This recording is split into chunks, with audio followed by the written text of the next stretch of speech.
Hello and welcome to another exciting and inspirational edition of the Helping Hand TV show. As you know, the Helping Hand will focus on the abilities of persons with disability. H4P is 10 years old. We are bringing dignity to disability. H4P, here for perfection. You have made changes to people's lives that you are perhaps not aware of. Every Saturday when I watch this show, I feel more heard. I feel more visible. I feel like somebody is speaking my mind. The show has brought enough evidence that these are awesome people who are doing great things. They are helping their families, institutions, churches, nation. Remember that disability is not inability. Hello and welcome to another inspirational and motivational edition of the Helping Hand TV show, where we seek to throw the spotlight on the abilities of persons with disability. You're welcome to my world where disability is not inability. Special thanks to DV Unlimited Company Limited and Fasti Chapel, my proud sponsors. And thank you for tuning in. I'll go for a quick commercial break. When I come back, I'll introduce you to my very, very special guest. Stay tuned. Hello ladies and gentlemen, you are with me, the voice of ability on air for persons with disability, and today I want to introduce you to someone with so much ability. Some people call her the greatest friend, others call her the sweet companion, and others still call her the faithful worker. She is dependable, reliable, and adorable, and she's committed to lending you a helping hand anytime, anywhere. Distinguished ladies and gentlemen, help me welcome DV Cleaners. DV Cleaners Alata Samuna Shower Gels, DV Cleaners Aloe Vera Shower Gels, DV Cleaners Body Lotions, DV Cleaners Hair Shampoos, DV Cleaners Hair Conditioners, DV Cleaners Liquid Detergents, DV Cleaners Hand Wash, DV Cleaners Floor Cleaners, DV Cleaners Toilet Cleaners, DV Cleaners Cake Soaps, and now introducing DV Cleaners Hand Sanitizers. For bulk purchase, call us on +233 278 308 246 or +233 244 467 326. DV Cleaners, one of the top most made in Ghana products. DV Cleaners, proudly Ghanaian. And so remember that anytime you purchase any of the DV Cleaners range of products, you are lending a helping hand to a person with disability, and you are supporting H4P organization's special advocacy for persons with disability. DV Cleaners, Nature's finest touch. Welcome back. Yeah, welcome back to the Helping Hand TV show with me, the voice of ability on air for persons with disability. Today, we are here to learn and to educate ourselves. We are going to talk about vitiligo. My guest is Enam Honya Hakins. Yes. Enam, thank you so much for your time. Thank you so much for having me. I need a lot of help from you today, a lot of education from you today. Vitiligo. Yes. What is it about? Okay, so vitiligo is a skin condition where there is a distraction of the melanin cells or the melanocytes. So basically, the melanin cells are the cells that gives us our skin color, our hair color, and then our eye color. So with this, the melanin cells have been destroyed, which results into the white patches that you're seeing. So it is not contagious, and it affects all races and both sexes equally. So that's just about vitiligo. The distraction of the melanin cells. Yeah. Okay, so that's a lot of information there. Yes. It has to do with the pigmentation. Yes. It's not contagious. Yes. What are the causes? Okay, so for vitiligo, the causes are known, but then there are some precipitating factors that can actually lead to it, like hereditary or genetic factor. Another is autoimmune disorder. So when one's immune system is compromised, you can actually have vitiligo. Another is exposure to the sun. So since the melanin produces our skin color and eye color, and then the X-rays destroy the melanin cells, through that, the person can have vitiligo. We have sorry to cut you. That's okay. Sorry to cut you. Are you saying that everybody with vitiligo would have autoimmune, or if you have autoimmune, you would have vitiligo? Yes, so in most cases, it is autoimmune disorder. In most cases, that is, most individuals that are living with vitiligo is autoimmune. And then other persons are also with thyroidism, hyperthyroidism. And then others have to do with the genetic factor as well. Yeah. Wow. So, is it preventable? Is it manageable? Okay. Well, one interesting thing about vitiligo is there is no cure.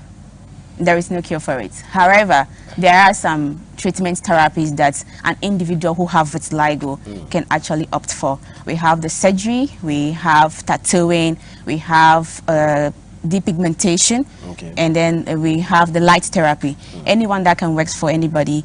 And then the surgery, when we look at the surgery, Michael Jackson also was having vitiligo, and then he opted for the surgery, which is also one treatment factor for vitiligo.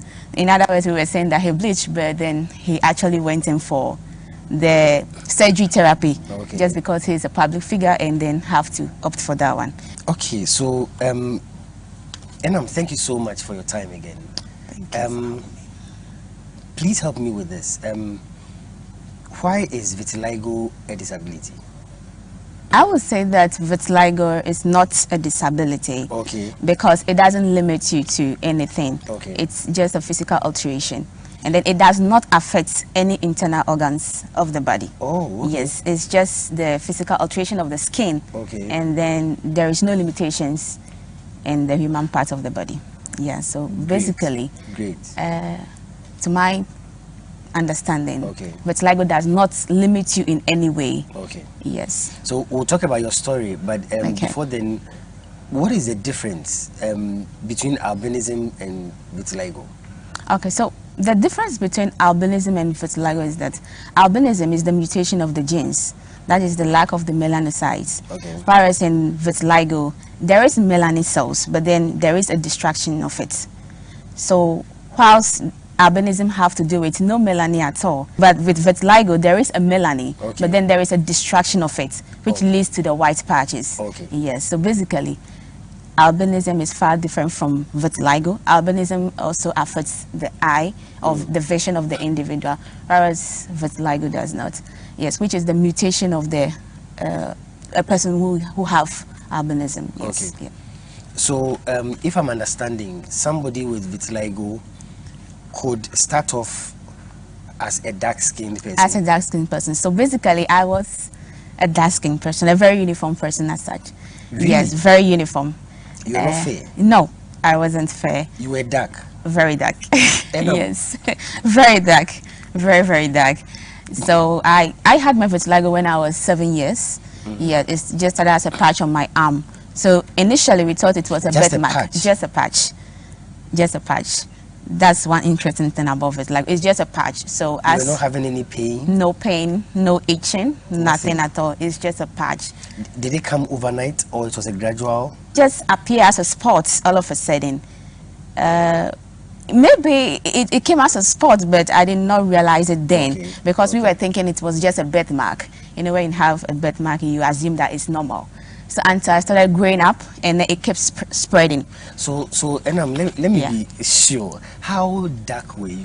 Because you say you were dark. Okay. Should I say chocolate? It's hard to believe. Should I say chocolate complexion? Yes. Chocolate complexion, yes. Very dark. So it started spreading. Whilst, and then it spreads to the arms, down to the leg, the face. My type of vitiligo is the universalist type of vitiligo, which affects almost all the body parts. So it means there are types? Yeah, there are various types of vitiligo. Can you talk to us about that? Sure. Yeah. So with the types, we have two main types of vitiligo. That's the non-segmental and then the segmental vitiligo. So with the non-segmental, we have other subtypes of it. We have the universal type, which I have, which affects almost all the body parts. So universal? Yes, universal from head to toe. And then with the acrofacial vitiligo, this kind of vitiligo affects the finger. Artificial? Acrofacial. Acrofacial. Yes, acrofacial vitiligo. So this type of vitiligo affects the fingers. Yes, and then the focal have to do with it's localized part of the body, and then the mucus or the the mucosal vitiligo have to affect the mucous membrane, such as the lips. So you might see someone who have a uniform skin, but the lips is fair or is white. So that person is having mucosal vitiligo. And then we have the generalized, which have to do with a certain part of your body. And then this type's kind of stable a bit than the universal type of vitiligo. Yes. So we have the generalized, we have the focal, we have the acrofacial, and then we have the universal and the mucosal type of vitiligo. So with the segmental vitiligo, it kind of segments your body parts and is very stable than the non-segmental vitiligo. So with this type, it does not spread fast like the non-segmental. Okay. So you might see someone for, let's take, for instance, in 2018, the person might have a patch on the arm, and fast forward to 2021, that particular patch will still be stable. It will not spread compared to someone who have a universal type. But you see the patch? You see the patch just on the body. Okay. Sometimes with that particular person, the person tends to have two types, like someone who have the acrofacial and then the focal, that have to do with the legs and the hands as well. So someone can have a uniform body and then have the white patch on just their hands and then their toes. And then another can just have it on one segment of the face. Yes, an interesting one. Wow. Yes, yes. So that's the segmental part of it. So let's come back to your story. Okay. At what age did you notice the patch? That was around about 7 years, 7 to 8 years, yes. And 7. it didn't spread until... It did not spread. So what happened was that the patch appeared on my arm. Okay. So as I was growing up, it kept spreading to the other parts of the body. It kept spreading to the legs, the hands, then my face. As a little patch, then I have all shades of facial look.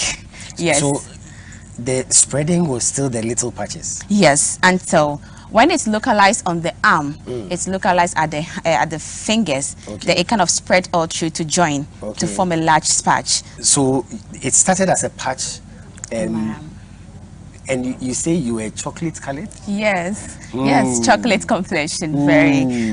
This kind of make people surprised anytime I say it, because I was having a very uniform skin color then. Do you have pictures of them? Yes, then. Yes, I do. When I was 7, because of the vitiligo, when I was 7 around to 10, because of the stigma, I wasn't able to take much pictures. But I do have one key one, from around 7 to 8 years, just on my arm. I was having it, and then it kept spreading out as I was growing up. So my parents thought it was just a birthmark. So with that, we were just relaxed and then didn't know what it is. Until kind of moved to the face, and that was when the tension kind of rise up, and then we try to visit the hospitals. What did they think, your parents? What did they think? Okay, basically they were thinking it was just a birthmark, so it prompted them for us to go to the hospital to find out what kind of birthmark moved from the hand to the face. It's kind of amazing. So yeah, we went and we did some skin biopsy, and then the doctors were like, hey, they did not find anything. The skin is normal. Wow. Yes, so we came back wondering, yes, and we have to go back to other health facilities as well. Then it keeps spreading again. And still, you didn't have any pain? No pain, no itching, no other symptom apart from the sign of the patch. Were you confused? Yes, we were confused, because a lot of people in the society were actually attributing it to sorcery. Some people were like, it's part of like vomit of the gods, and well, you know, when you live in this setting of the local people, let me just say the localized kind of setting where they believe in superstition. Exactly. They believe in all sort of myth about certain conditions, and they tend to attribute it to it.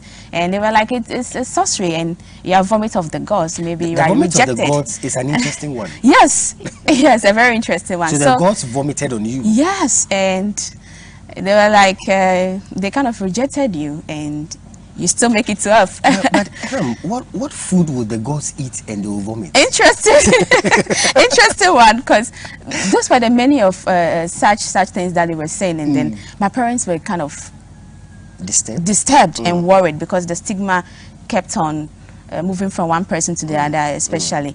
And we went to another hospital, same old story, that is normal.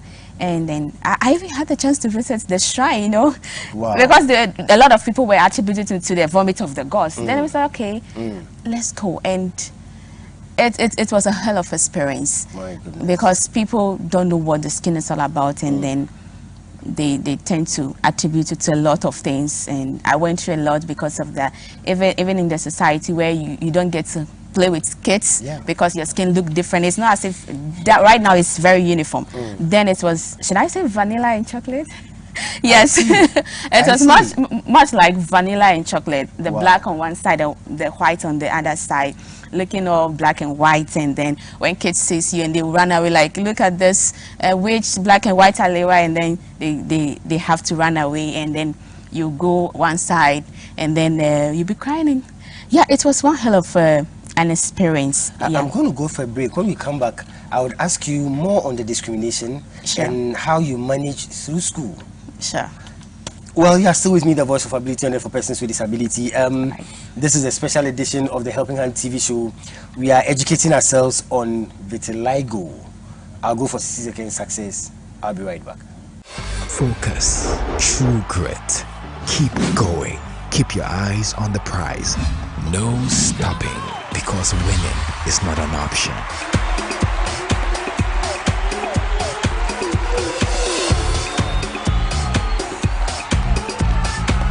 It's 60-second success with the Bishop. Stay tuned. Hello and welcome to another exciting edition of 60-second success with the Bishop.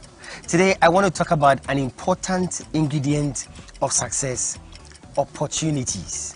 Opportunities are not the things that you think others should give you.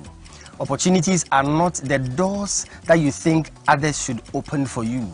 Opportunities are not what you think is somebody else's responsibility to make available for you. I believe that opportunities are the right decisions that we take at the right times. Ordinary people wait for opportunities, but extraordinary people, successful people, create opportunities. I have always said, and I always have believed, that if you think you deserve something, be willing to work hard for it, and success will be yours. Thank you. Welcome back. Yeah, welcome back to the Helping Hand TV show with me, the voice of ability and for persons with disability. I have my very special friend here, Elorm, and she's helping us understand the condition vitiligo. Yeah. Again, Elorm, thank you so much for your time. Thank you for having me. We'll talk about discrimination. Let me talk about your education. Yes. A young girl growing up, chocolate skinned. Yes. Which is very hard to believe.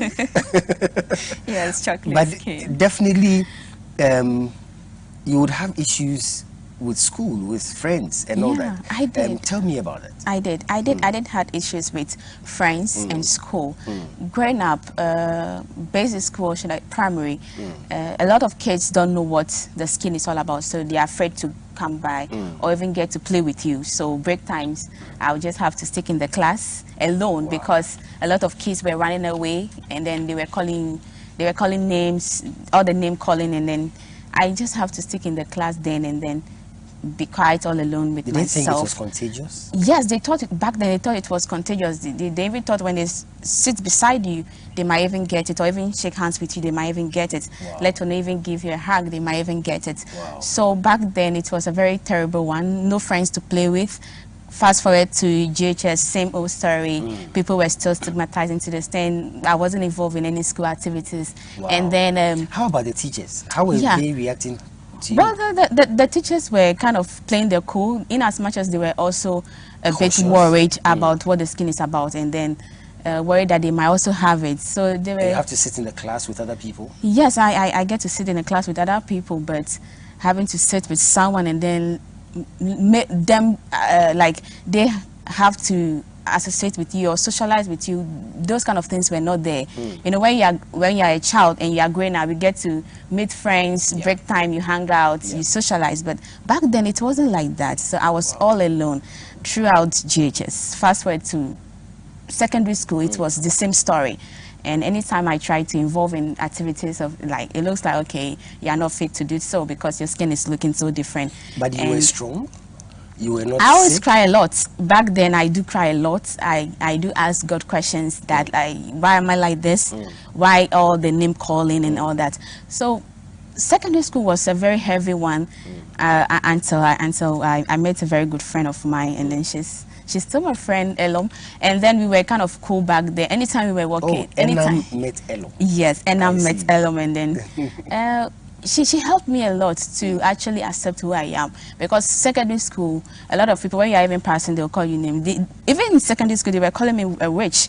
And then they were calling me Motiko. That's the key one. Anytime I'm passing by, Motiko is passing by. Motiko means? Yes, Motiko is multicolored.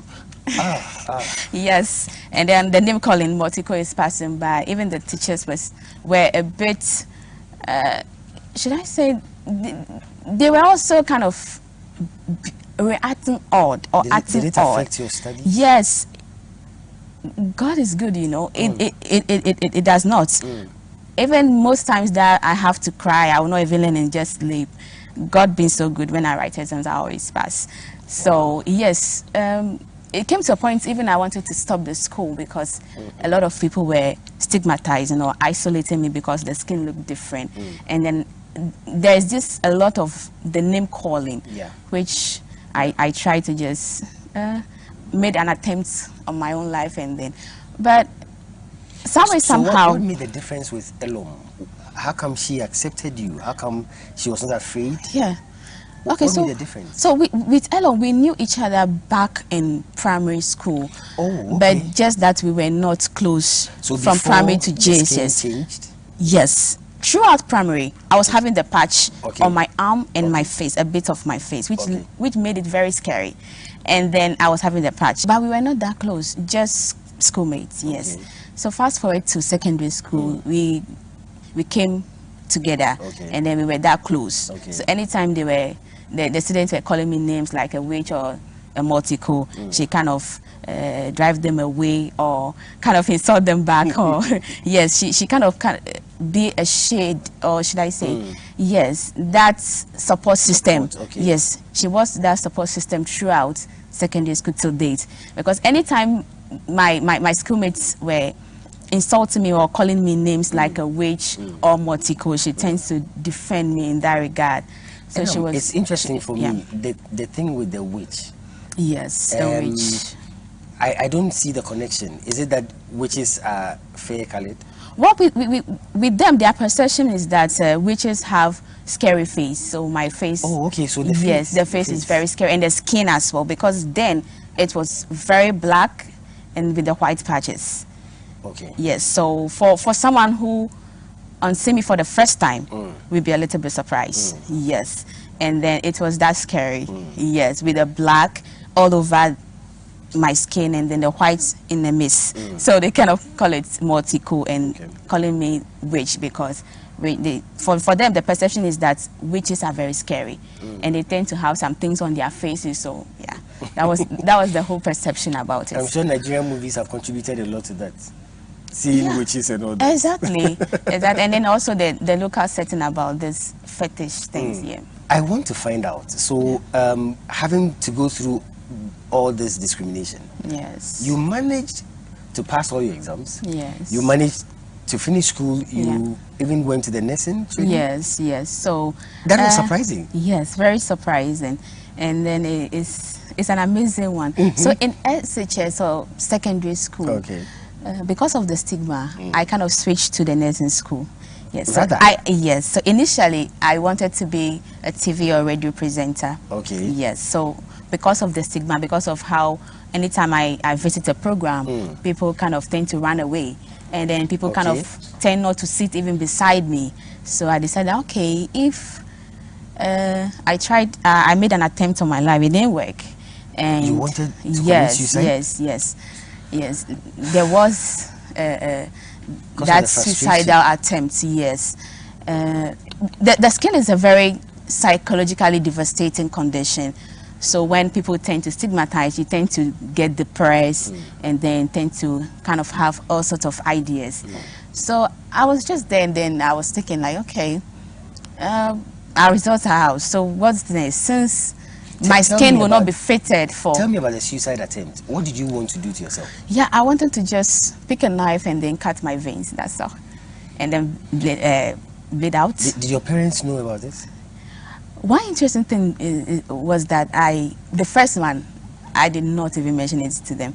It's actually the subsequent ones that they got to know about it, and then they kind of built that strong support system, like before, and then they tried to just keep it going for me with the support. So I'm so glad you are still alive. Yes, even myself, I sometimes I even wonder, should I, make an attempt on myself? How will it be? But I'm here today, all thanks being to God. So I wanted to be a TV presenter and a radio presenter, so it didn't work that way. So I decided to switch, and then if that's the case, then let me just go into the nursing field and also learn about the anatomy of the human body. So, but isn't it surprising? Yeah. Nursing, you are going to meet with people, you are going to relate with people. That's where the discrimination is. Yes, that's where the discrimination is. I didn't even thought of the discrimination aspect of nursing. All I wanted to do was just go in there, learn about the human body, learn about the skin, possibly further and become a dermatologist. That was the initial plan. Until I got on the field and realized that, hey, this is the real stigmatization when you have to attend on the patients. Yes, and then they'll refuse. It's patient right, so you can't force them. So I just have to withdraw and then let another colleague take care of them, and later on come to them and explain what the skin is about. So I wasn't having that thought initially. So I was just thinking, okay, let me just try this field and then learn about it. Will make your work very difficult. Yeah, it made it very difficult over the years, but as time goes on, I keep on educating my client. Anytime they refuse and then their procedures are done, I tend to come back to them to let them know that, hey, the skin condition is not contagious. It's just a physical alteration of the skin. And then there was one time I wanted to perform a procedure on a client, and the child was crying, and then the mother asked what was the problem. I was actually holding the tray coming to them. So on seeing me, the child was crying and very loud. And when the mother asked why she was crying, and she was like, a witch is coming, I'm like, okay. So I just turned back. I didn't even reach them, and then I turned back, went to my in charge and told them that, okay, there's this client who said I cannot perform a tax on them, so let another person do it. That's the patient, right? I felt bad. I went into the staff room and then I cried a bit. I did cry a bit, and then I was like, okay, then I need to come back with a very strong tactics, so that if on seeing me patients are scared or they are sort of crying, I can actually build that inner system, because anytime I approach and then they are crying, I tend to cry myself. So yeah, it was a very difficult one, but now I'm almost uniform, so it's coming down. Yes, I'm pulling through. I'm pulling through, yeah. Well, we'll cross over to Elorm for a spot of music. We'll be back with our studies on vitiligo. Stay tuned.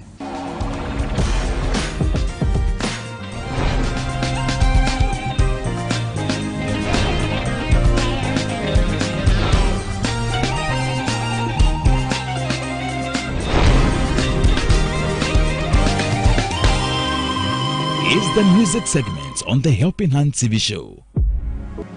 You are the Lord, let your name be glorified. You are the Lord, let your name be glorified. You are the Lord, let your name be glorified. You are the Lord, let your name be glorified.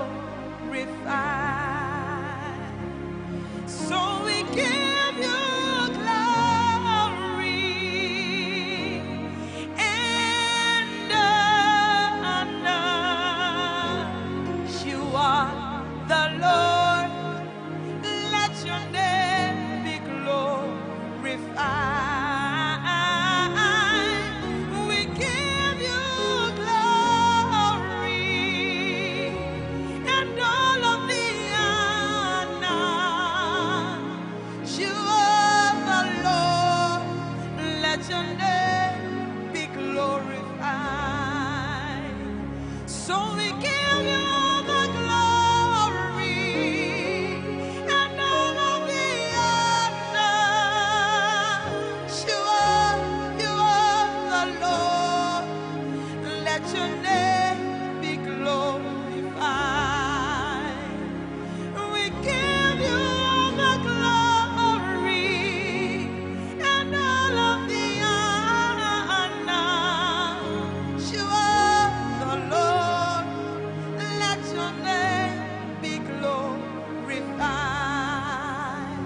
We glorify your name. We glorify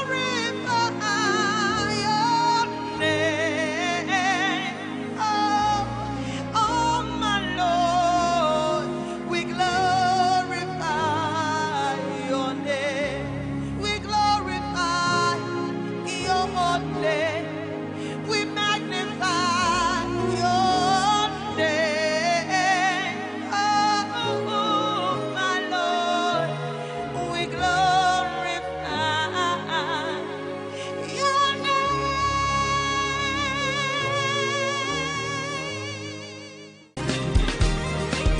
Welcome back. Yeah, welcome back to the Helping Hand TV show with me, the voice of ability on air for persons with disability. My friend Enam is still here with me, and we are studying, we are hearing, we are learning about vitiligo. Enam, thank you so much again. Thank you. You have a foundation. Yes, I do. Let's talk about your foundation.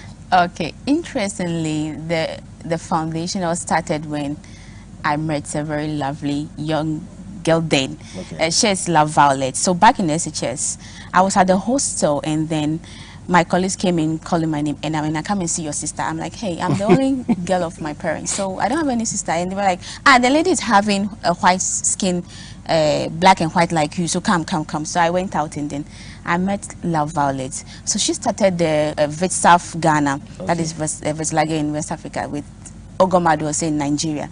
So she started it all together, and then they started it all together, and then I met with her, and she introduced me to Ogomado, who is the founder of Vitiligo in Africa. Okay. So through her, I got to learn about what Vitiligo is until she left Ghana to Bahrain, and I took over from her, and I started with Vitiligo Ghana. So initially it was Vitsaf Ghana, and then when she left, we started with Vitiligo Ghana Foundation. So from there, we began to channel our awareness through schools, through corporate companies, through churches and the community at large, partaking in community debates, community outreach, just to educate the folks on what the skin condition is all about. Yeah.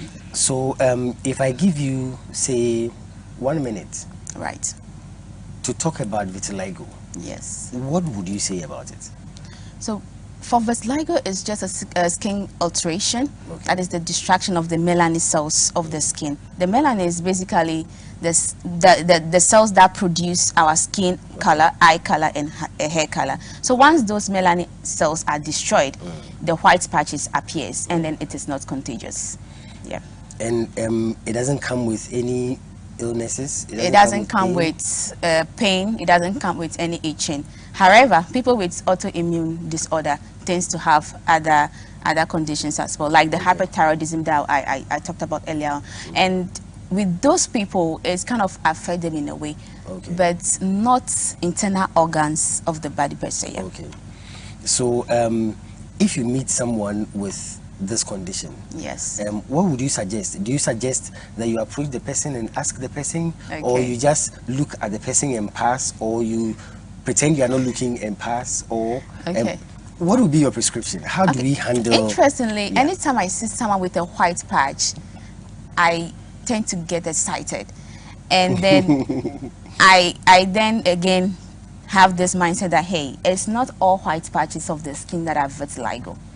Yeah, so someone can have a white patch on the skin, and then that might not be a vitiligo. It might be something else. So until the person visits a health facility, and then examinations are done, or a skin biopsy is done, then a diagnosis is made on the person that, okay, you have vitiligo.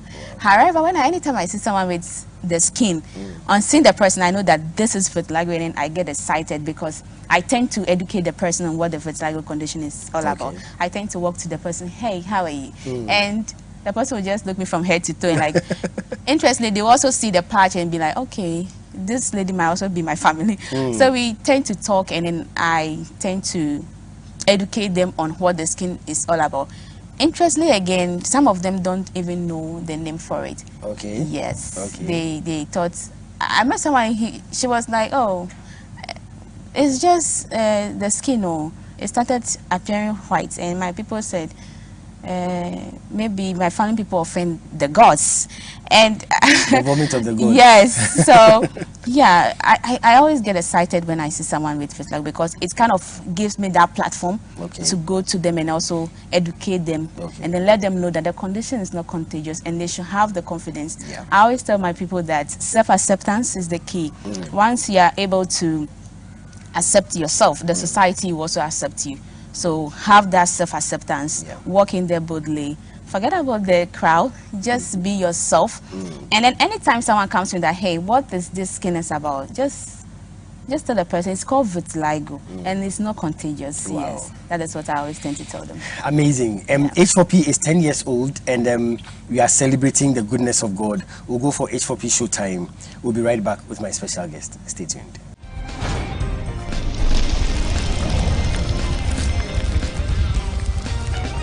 H4P, celebrating 10 years of bringing dignity to disability. Hooray! It's H4P Show Time.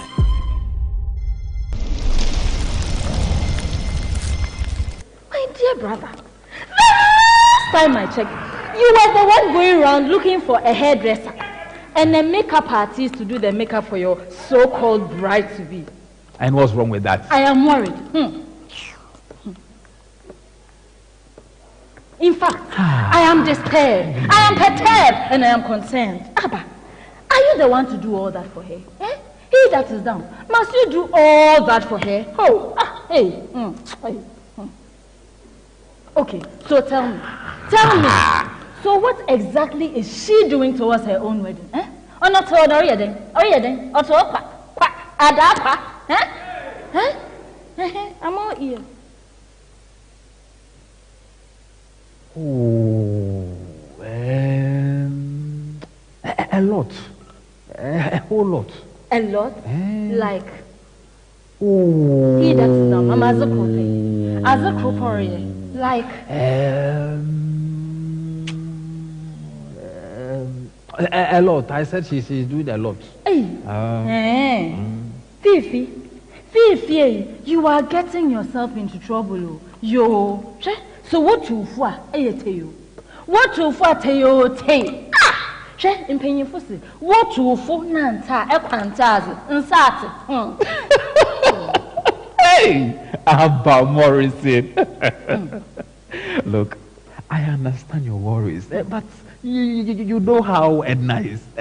If I don't do it, then she will not do it. And you think that is okay? Huh? And are you okay marrying such a woman? Oh. He that is down. I confirm him. Abba. But I'm sure she will help. What? What did you say? I mean to say she's doing a lot to help. So how come? He that is down. How come with all the arrangements, all you keep saying is, I hope to sort that out today. I hope to sort that out today. Hey, are you sure this is the woman you want to marry? Oh, you hope to sort that out today.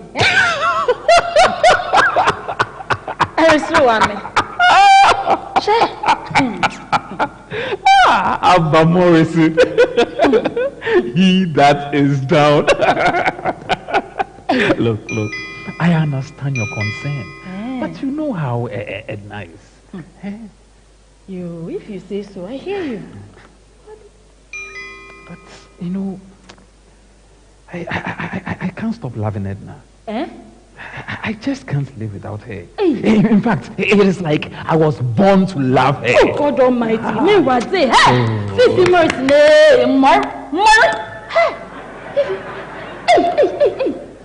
Are you sure you know exactly what you are doing? Oh come on! Look, I have everything under control. He that is down. Relax, my dear. If you say so, continue to be down. As for me, I don't think you have made the right choice. Oh, come on, sis. Look, I'm sure everything will be well. Everything will turn out fine. Oh, relax, my dear little sister, who is also my mother. Mommy. Look, relax, you worry too much. Me rather. When will you stop checking things? You are always checking everything. Please. Please. I think there's someone at the door. Check it. Check it. I won't mind. He that is down. He that is down. He that. I won't mind. Come and check. Check who's at the door. Purchase copies of the H4P Melodrama DVDs today. Contact H4P on +233 209 555 777 or +233 596 313 338. All sales are for the promotion of our disability advocacy, so grab your copies now. It's H4P Show Time. It's 10 years of bringing dignity to disability. H4P, Ajiko. Welcome back. Yeah, welcome back to the Helping Hand TV show. This is the freestyle segment where I allow my guests to do anything. They can sing, they can dance, they can play an instrument. I have Enam in the studios. Enam, Okay. what would you do for me freestyle? Oh my goodness. Freestyle. I'm a bit good in dancing, but Dancing? So you let would me dance? just sing. Let me sing. Yeah, I think I'll go for the singing. But why not the dancing? Let me save myself. Let me go for singing. Yes, All let me right. go So for Enam singing. would sing. So Just please go do ahead. something, just Yeah. something short.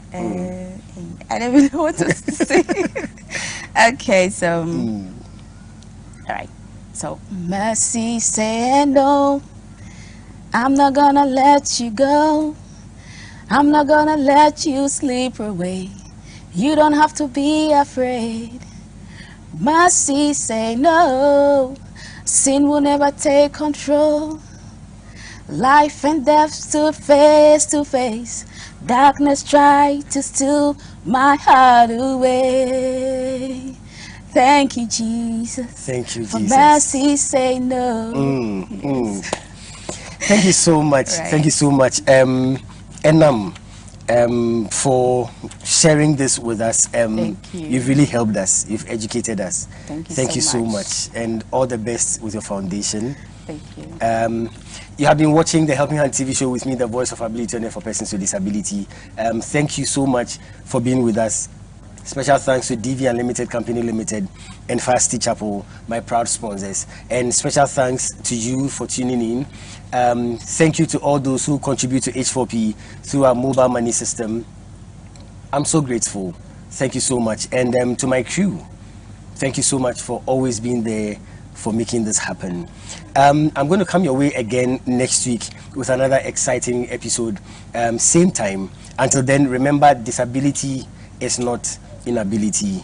Take good care of yourselves, stay safe, and God bless you. Thank you. Spirit